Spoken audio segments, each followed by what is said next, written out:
रकीब साहब, मेरा पहला सवाल आपसे ये रहेगा।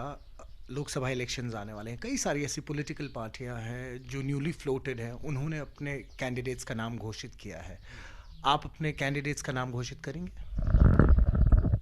We are not going to take part in Lok Sabha elections. We are preparing ourselves for the assembly elections. क्योंकि पार्टी नहीं है, सिर्फ 2 साल से मतलब हुई है। अब क्योंकि पहले मैं हमारा पहला फोकस ये था कि जैसे हम फ्रेंड्स सर्कल जो था, जो जब हमने फ्लोट की पार्टी, उससे पहले हमारी एक सोच थी कि यार बहुत हो गया, मतलब जो यहाँ पर पार्टीज़ है, लोकल पार्टीज़ जो है, फॉर एग्जाम्पल नेशनल कॉन्फ्रेंस है या पीडीपी है या पीपल्स कॉन्फ्रेंस है, तो समथिंग शुड बी न्यू, कोई नए चेहरे सामने आ जाए जिनके ऊपर हम भरोसा करें। आफ्टर डेट हमने एक सोचा कि why to be dependent of others, हम ये क्यों सोच रहे हैं कि कोई नई पार्टी आ जाए, क्यों ना हम मेहनत करके अपनी पार्टी खड़ी कर दें। तो एक सोच आई, फ्रेंड्स लोगों ने एक सोच बनाई, सोच एक जगह पे इकट्ठी हो गई एंड वो सोच हमने सोचा कि we will float a party.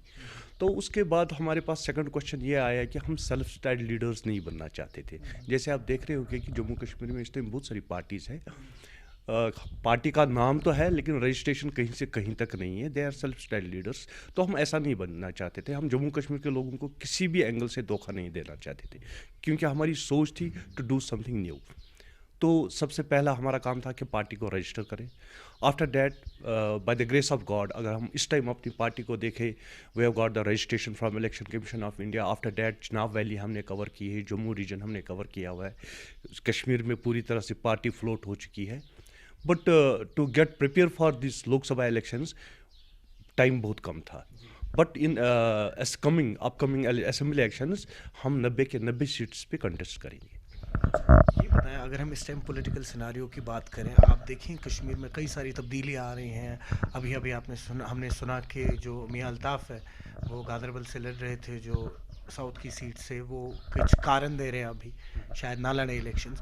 तो इस सब केओस में इतने मेन स्ट्रीम जो हम कह सकते हैं बड़े पॉलिटिकल लीडर्स हैं या पार्टीज़ हैं, उसमें जो न्यूली फ्लोटेड पार्टीज़ है, कितनी रेलिवेंट है? स्पेशली अगर आपकी पार्टी की बात करें, अगर आप कल ग्राउंड पे जाते हैं एक मैनिफेस्टो लेके, आप लोगों से क्या कहेंगे? देखिए, सबसे पहली बात है कि मैं चाहता था कि जब जब हम लोगों से मिलते थे तो लोग कहते थे यार बहुत हो गया, बहुत हमने भरोसा किया है इन पे कि कुछ नए चेहरे सामने आ जाए।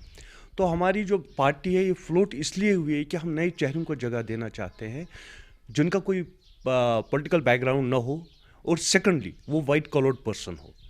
तो नौजवानों को mainly we are working for the youth, तो हम उनको मतलब समझा रहे हैं कि take part in the elections as a candidate and as a voter both. तो उनको एक प्लेटफॉर्म हमने दे दिया। हमने कभी किसी को ये नहीं कहा है, जहाँ पर भी हम जाते हैं हम कभी ये नहीं कहते that this is our candidate, support him. हम लोगों से जाके कहते हैं कि आप ही हमें कैंडिडेट दे दो, आप ही चुनो, we are ready to give him the mandate. That's the difference हमारी पार्टी में और अदर पार्टीज में।